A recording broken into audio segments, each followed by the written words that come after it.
वंदे मातरम। जय हिंद मित्रों। एक कहानी याद आती है, कहीं मैंने मंच पर सुनी थी कि एक बार एक ग्रामीण कवि होता है। कहीं भी उसकी कोई कविता वगैरह कोई सुनता नहीं था, बड़ा परेशान था। कवि अच्छा था लेकिन उसको मंच नहीं मिलते थे।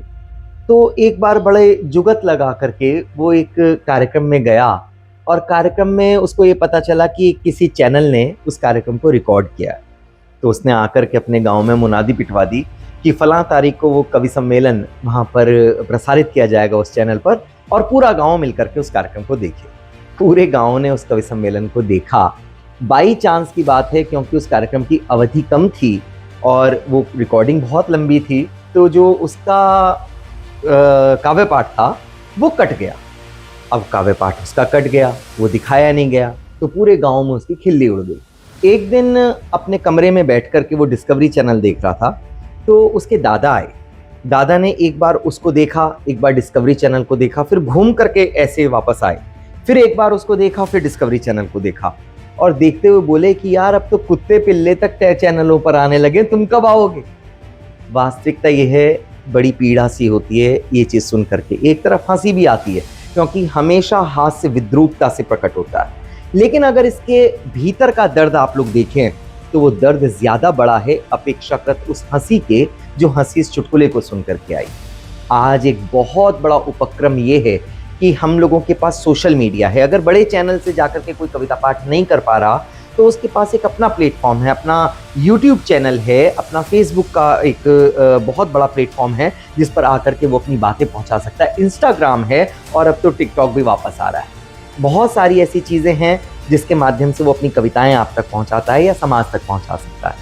उसी उपक्रम में जो हमारा पोएट्री फार्म नाम से जो हमारा चैनल है, या कहना चाहिए कि एक ऐसा उपक्रम है जो कवियों के लिए काम करता है। पहले हम लोग एक चीज़ देखते थे कि लोगों के पास ये साधन नहीं थे कि अच्छी वीडियो उनकी किसी आयोजक तक पहुंचे। हम लोगों ने ये कोशिश करी। वास्तविकता ये है कि आज भी न जाने इतने सारे कवि हैं, इतनी लंबी फहरिस्त है कवियों की जिनके पास उनकी प्रस्तुति के अच्छे वीडियोस नहीं हैं। हम लोग कोशिश करते हैं कि हर एक कवि का एक अच्छा वीडियो उसकी पूरी प्रस्तुति के साथ हम लोग दे सकें, ताकि कल को, आज की तारीख में वो कवि सम्मेलन खत्म हो गए दोस्तों, जो पूरी रात के चलते थे, जिनमें एक पूरी लिस्ट आती थी कवियों की, और लगभग 20 से 25 कवि उसके अंदर काव्य पाठ किया करते थे। आज बमुश्किल एक कवि सम्मेलन में 5-6 कवि होते हैं, इससे ज्यादा की स्थितियां ही नहीं रही, और भी कम होने लगे। 2-2, 3-3 कवि होने लगे एक कवि सम्मेलन में। ना सुनने वालों के पास समय है, ना बुलाने वालों के पास समय है, ना आयोजक के पास समय है, और ना कवियों के पास समय। पूरी रात के कवि सम्मेलन खत्म हो गए। कवि सम्मेलन भी सिमट करके बहुत छोटी अवधि के होने लगे। बावजूद उसके हर कवि की ये मंशा रहती है, ये इच्छा रहती है कि उसको बुलाया जाए, लेकिन उसके पास वो वीडियोस नहीं हैं।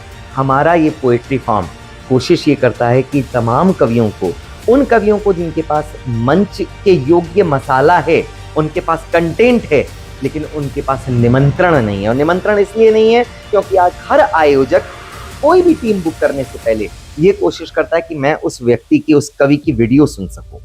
तो आइए, हमारा ये पोएट्री मंच हर कवि के लिए खुला हुआ है। हम इसमें ना किसी प्रकार का कोई चार्ज लेते हैं। रिकॉर्डिंग इत्यादि जो भी खर्च होता है उससे संदर्भित कोई हम लोग चार्ज नहीं लेते, ना हम किसी भी प्रकार का कोई पारिश्रमिक देते हैं। ये एक स्वैच्छिक कार्य है आकर के हमारे पोर्टल से, क्योंकि हमारे पोर्टल पर वो तमाम आयोजक जुड़े हुए हैं जो पूरे देश में कवि सम्मेलन कराते हैं। तो आपकी कविताएं सीधे उन कवियों तक, उन आयोजकों तक पहुंच सकती हैं जो कवि सम्मेलन के आयोजक हैं, संयोजक हैं। आप सबका स्वागत है। मैं आपके इस निमंत्रण को आप तक पहुंचाता हूं। आइए पोएट्री फार्म में अपनी कविताएं सुनाइए और सीधे जुड़िए देश के संयोजकों से, देश के आयोजकों से। बहुत बहुत आभार। वंदे मातरम। जय हिंद, जय भारत, जय जय।